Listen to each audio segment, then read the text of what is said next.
तो समझ में नहीं आ रहा है कि वो आगे की जिंदगी किस तरह निभाएगी। आप उससे कहिए कि वो विवाह कर ले।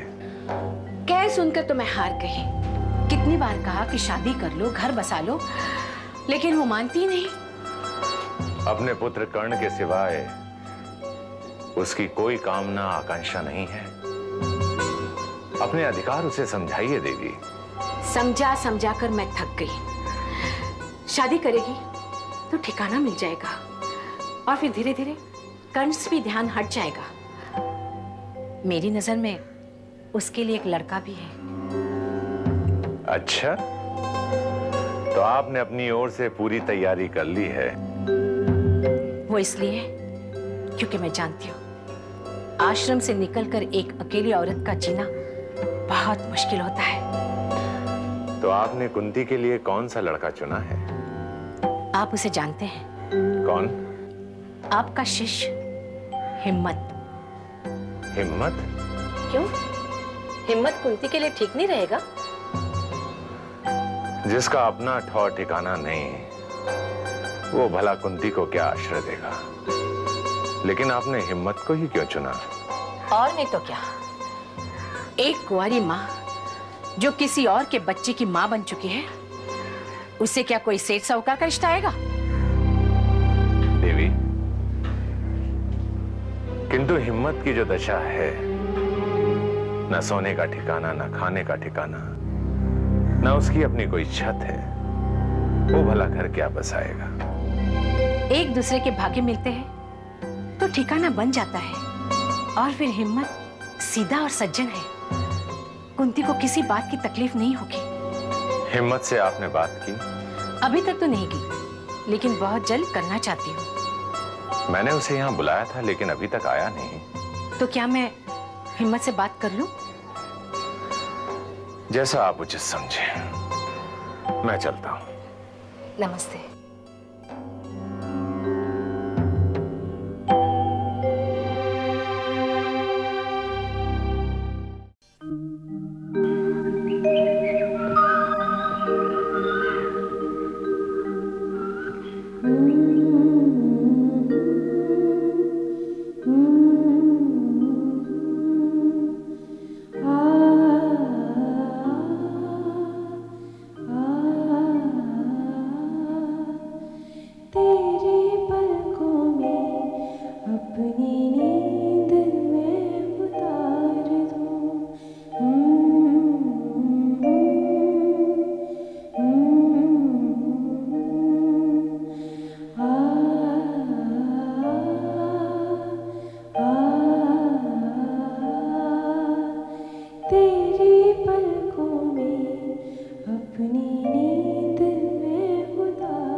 अरे आप कब से खड़े हैं? जब से आपकी लोरी सुनी तब से मैं अपने आप को रोक ही नहीं पाया। सच, कितना अच्छा गाती हैं आप। मैं तो अपने कर्ण को सुला रही थी। नींद तो मुझे भी आ गई थी। ऐसा लगा जैसे मैं अपनी अपनी माँ की गोद में सोया हुआ। आपकी माँ आपके साथ रहती है?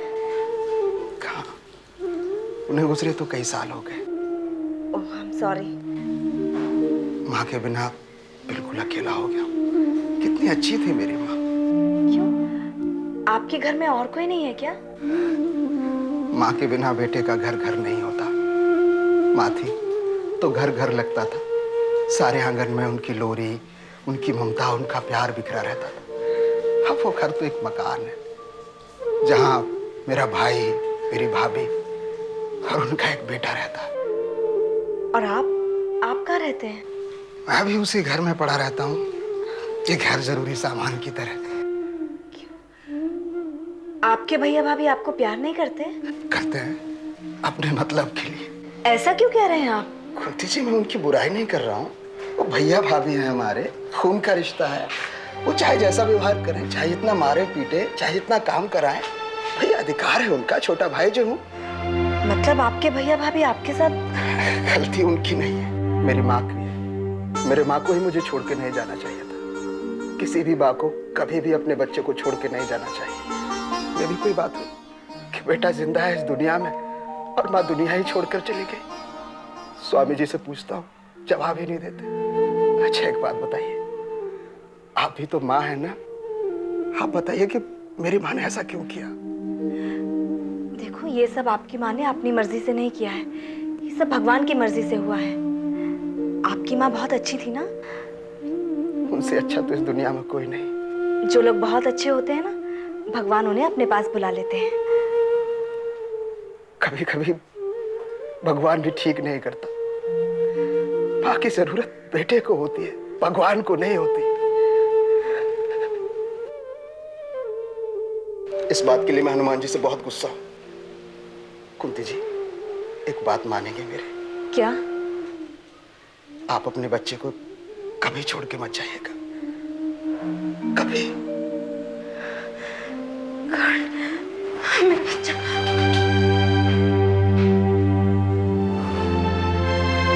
अरे बाप रे, मैं तो स्वामी जी से मिलने आया था। दीदी नमस्ते। अरे हिम्मत, तुम अब आ रहे हो? कहाँ रह गए थे?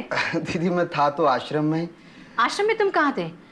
स्वामी जी तुम्हारी राह देखकर चले गए। चले गए? मैं तो उन्हीं से मिलने आया था। उन्हें कहीं जल्दी पहुंचना था, इसीलिए चले गए। आओ बैठो। गड़बड़ हो गई ना, इसीलिए कहते हैं ना कि जो काम करने आओ पहले वो करो। आया था स्वामी जी से मिलने, पर कुंती जी इतनी प्यारी लोरी गा रही थी कि उनके कमरे में चला गया। कुंती तो आजकल अपने बच्चे की दीवानी हो गई है, उसे हर वक्त सीने से लगाए घूमती रहती है। माँ है ना, बच्चे से प्यार होना स्वाभाविक है। अच्छा एक बात बताओ हिम्मत। जी दीदी। तुम्हें कुंती कैसी लगती है? जी बहुत अच्छी। उनसे अच्छा तो इस आश्रम में कोई है ही नहीं। स्वामी जी कहते हैं बहुत तेजस्वी लड़की है। तुम भी तो अच्छे हो हिम्मत। अरे कहाँ दीदी, मेरी तो कोई तारीफ भी नहीं करता, मैं किस लायक। आप भी दीदी। ऐसी बात नहीं है, तुम्हारी अपनी खूबियां है। और सबसे बड़ी बात, तुम स्वामी जी के परम शिष्यों में से एक हो। हाँ, मैं उनका बहुत आदर करता हूँ और वो मुझे बहुत प्यार करते हैं। हिम्मत, कई दिनों से मैं एक बात सोच रही थी, तुम्हारा आगे अपनी जिंदगी में इरादा क्या है? इरादा? कैसा इरादा दीदी? मैं समझा नहीं। यही कुछ शादी वादी के बारे में सोचा है या स्वामी जी की तरह सन्यासी हो जाओगे? दीदी स्वामी जी कहते हैं कि अभी मेरी उम्र सन्यास की नहीं है। तो फिर शादी क्यों नहीं कर लेते? शादी? दीदी कैसी बातें करते हैं आप, ना शक्ल ना सूरत ना काम धंधा, भैया के सर पे बोझ बना बैठा हूँ। अरे तुम्हें कौन मुझसे लड़की शादी करेगी?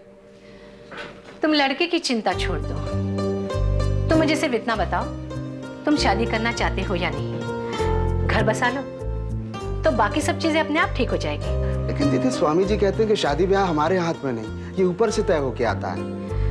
ऊपर वाले ने तुम्हारे लिए एक लड़की भेजी है। क्या? सच्ची दीदी? अब बताओ, उस लड़की से मैं तुम्हारे रिश्ते की बात करूं या नहीं? मेरे ख्याल से तुम दोनों की जोड़ी अच्छी रहेगी। दीदी मैं सोच के बताऊंगा, अभी भैया के बच्चों को स्कूल छोड़ने जाना है। ठीक है, जल्दी सोचकर बताना। अच्छा नमस्ते दीदी। नमस्ते।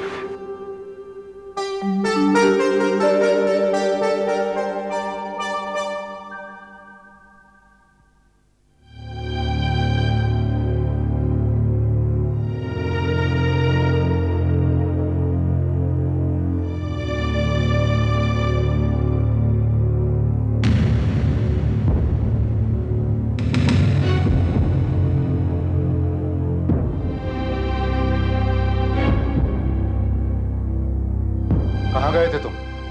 भैया आश्रम गया था स्वामी जी से मिलने।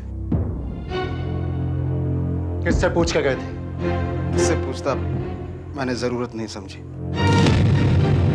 हाँ, देखा आपने, जिसे आप गधा समझते थे उसके सर पे तो सिंग निकल रहे हैं। एक बात मेरी कान खोलकर सुन लो, आज के बाद मुझसे पूछे बिना इस घर की दहलीज के बाहर तुम कदम नहीं रखोगे, वरना मैं तुम्हारी टांगे तोड़ दूंगा। इस घर में रहना है तो कायदे से रहो। हाँ हाँ, तुम ही तो कहते थे मेरा छोटा भाई है, मेरा सगा भाई है, इसका हमारे सिवा दूसरा है ही कौन। लेकिन मुझे तो इसके दूसरे ही लक्षण नजर आते। भाभी ऐसा क्या कर दिया मैंने? आप हमेशा भला बुरा कहती रहती हैं। हाँ हाँ, मैं तो तेरी दुश्मन हूँ, पराए घर से आई हूँ ना। मुझे पता था कि मेरे किए धरे का कोई नाम नहीं होने वाला। अरे अब चुप ही करो ना। अरे क्यों चुप करो, क्यों चुप करो? अरे इसका दिया खाते हैं क्या? हमारे टुकड़ों पे पलता है और हमें को आंखें दिखाता है। इतने सालों से हमारे ही दिया हुआ खा रहा है तो इतनी चर्बी है। अगर किसी लायक होता तो पता नहीं क्या करता। लेकिन मैं तो बर्दाश्त कर लूंगा, लेकिन तेरी भाभी कभी बर्दाश्त नहीं करेगी। मैं क्यों बर्दाश्त करूं? क्यों बर्दाश्त करूं? हाँ, उसी को बोल रही हूँ, इसका दिया खाते हैं जो बर्दाश्त करूं। अरे हमारे ऊपर तो एक बोझ बन गया है। इस घर को घर नहीं होटल समझता है, कभी भी आता है कभी भी जाता है। देखो, इसके बाद ये कभी नहीं चलेगा हिम्मत। भैया क्या मैं अपनी मर्जी से कहीं आ जा भी नहीं सकता? जब एक बार मैंने तुझे कह दिया कि नहीं, तो इसका मतलब है नहीं। समझा? आपने खाना खा लिया? हाँ। भाभी मुझे बहुत जोर से भूख लगी, कुछ खाने को दो ना।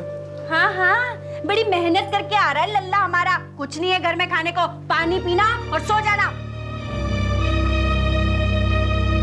अब क्या यहाँ खड़े खड़े इसकी आरती उतारोगे? चलो ना।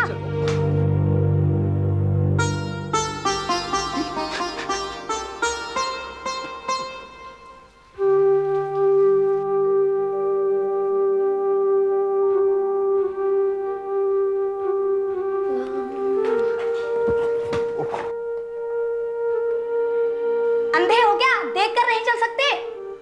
बेटा मुझे बहुत जोर से भूख लगी थी, इसलिए मैं जल्दी किचन में जा रहा था, मैंने देख नहीं पाया आपको। देख कर चला करो। मैं आपका सेब ये धोखे दे दूं? जमीन पर पड़ा हुआ सेब मुझे खिलाओगे? तुम ही खा लो, बेवकूफ।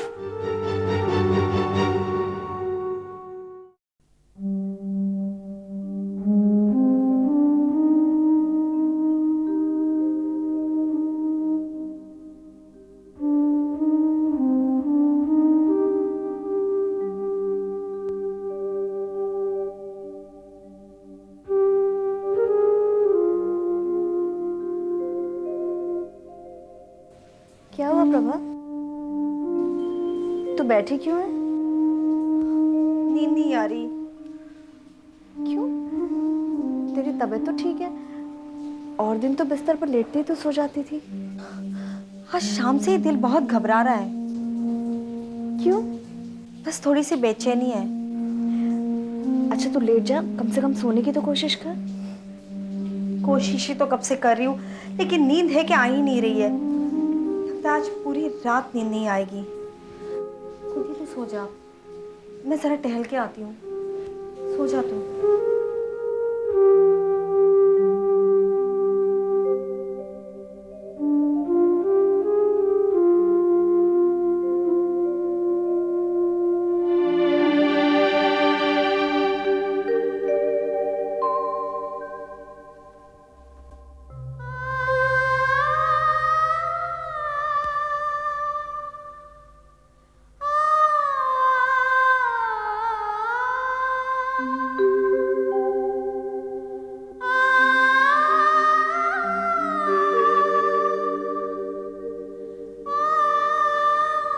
प्रभा दीदी, आप इस वक्त यहाँ खड़ी हैं? तू इस वक्त यहाँ क्या कर रही है? मैं तो अक्सर रात को यहाँ आकर अपने बच्चे से बातें करती हूँ। दीदी, अब तो ये अपने हाथ पैर भी मारने लग गया। क्या बात है दीदी, आज आप बहुत परेशान हो? नहीं, कोई बात तो है। मैंने तो हमेशा आपको हंसते और बातें करते हुए देखा है। कभी कभी अपनी हंसी भी अपने से रुक जाती है। दीदी, मुझे आपके बारे में कुछ नहीं पता। बताइए ना कि आपके साथ ऐसा क्या हुआ जो आपको भी इस आश्रम में आना पड़ा। माया, इस आश्रम में आने वाली हर औरत की कहानी एक ही है, सिर्फ उस कहानी के किरदार अलग अलग हैं। सांस लीजिएगा, थोड़ा और तेज, थोड़ा तेज। ठीक है। डॉक्टर साहब, इन्हें ये रह रहे कि क्या हो जाता है, कभी कभी बुखार से बदन जलने लगता है तो कभी कभी बेचैनी बढ़ जाती है। इनके खाने पीने में थोड़ी परहेज करनी पड़ेगी। लेकिन ये खाते ही कहाँ है, 1 महीने से ऊपर हुआ, बस 2-4 दिन छोड़कर ऐसे ही लेटे हैं। बाजी, इनकी जो टेस्ट ली थी उसमें कोई भी मेजर कॉम्प्लिकेशंस नहीं निकले थे। तो फिर ये बार बार बुखार क्यों आता है? आज शाम से ही दिल घबरा रहा था, इसीलिए तो आपको फोन करके बुला लिया। अब आप कैसा महसूस कर रहे हैं चंद्रकांत जी? सीने में जलन महसूस हो रही है और पसीना भी बहुत आ रहा है। डॉक्टर साहब, इनकी यह हालत देख के मैं तो घबराने लगी हूँ। घबराने की कोई बात नहीं है। अब जो दवाई चल रही है उसे हम डिसकंटिन्यू करते हैं और मैं एक दूसरी नई दवाई लिख के दे रहा हूँ, उसे आप मंगवा लीजिएगा। डॉक्टर साहब, ये ठीक तो हो जाएंगे ना? 2-4 दिन और इंतजार कर लेते हैं। अगर फिर भी इनका फीवर नहीं उतरा तो हमें इन्हें हॉस्पिटल में एडमिट करना पड़ेगा।